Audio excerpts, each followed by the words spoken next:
Google I/O kicks off, showing us that Android P is trying to address the main problems of smartphones, and battery life is just one of them. Google Assistant just got a lot better, up to the point where it can actually assist you, and Google Maps finally takes a dive into being useful for walking directions. I'm Jaime Rivera, and this special edition of the Pocketnow Daily is brought to you by the geniuses over at Wix. Stay tuned to the question of the day to learn more. Let's go through the news.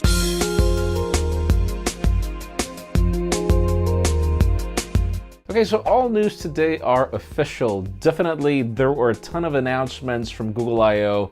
I am starting to actually like the whole orientation that AI is taking, particularly with your usage of products.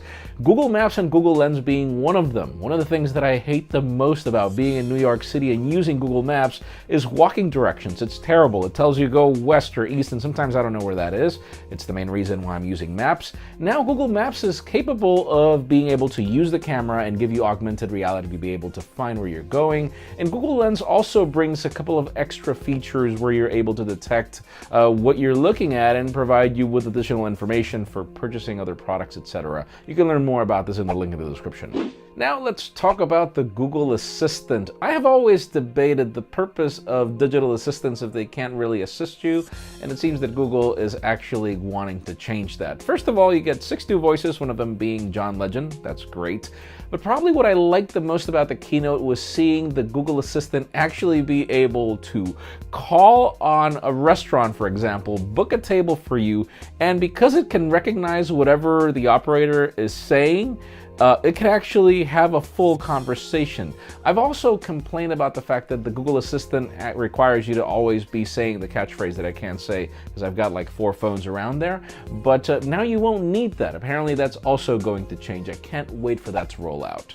Now let's talk about Google Photos. This is probably one of my favorite services from the company. Now we've got a couple of updates to make sharing a lot easier. Google Photos will be smart enough to detect if you take a couple of photos with your friends and will suggest you want me to share these photos with your friends and give you an automated link that's quick and easy, and it'll just require you to tap once.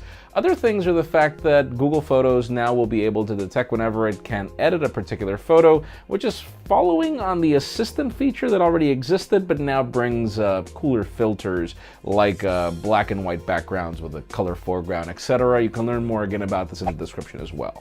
Now let's talk about Android P as well. Before we dig into all the features, that's going to be a long post. What devices can currently download it? The Essential phone, which mine is currently downloading it, obviously the Pixel phones. You also have the opportunity with the Sony Xperia XZ2. You have even Nokia devices. The new Xiaomi Mi Mix 2S, which is also there, is also going to be getting this update. The other problem is you have to go through a couple of hurdles to be able to install it, but yeah, it's available to you. You can learn more about all the steps in the description as well. And finally, the most interesting news today have to do with Android P. It seems that Google has noticed that we are addicted to our phones, and a lot of the changes have to do with helping you with that. The feature called Dashboard is probably one of the ones that I cannot wait to test. The fact that, well, Google will tell you how many times you unlock your phone, what apps you use the most, how much time you spend on them. So yeah, you get a bird's eye view of just how bad it is. There are new Do Not Disturb features like Shush, where you can flip the phone around and it'll start. It will not bring you notifications. You can even use a wind down feature where you tell the phone when you want to go to bed, and it'll start switching things off as you get closer to that time in order to wind down and be able to go to bed. But that's not it. There are also other additions that have to do with battery life. Google confirms that this is their top priority, and they're going to use AI for everything, up to the point where they notice where you usually select the brightness slider on the screen, and it'll automatically adapt. Thank you, Google. I can't wait to try that out. Again, there are a ton of things that are coming. Let us know in the comments, what do you think about Android P? Do you think that it's a cool update, or it just looks the same? Because in my case, I actually like all the updates to make you avoid smartphone addiction, but this is my opinion. Leave us a comment down below. We'd love to know yours.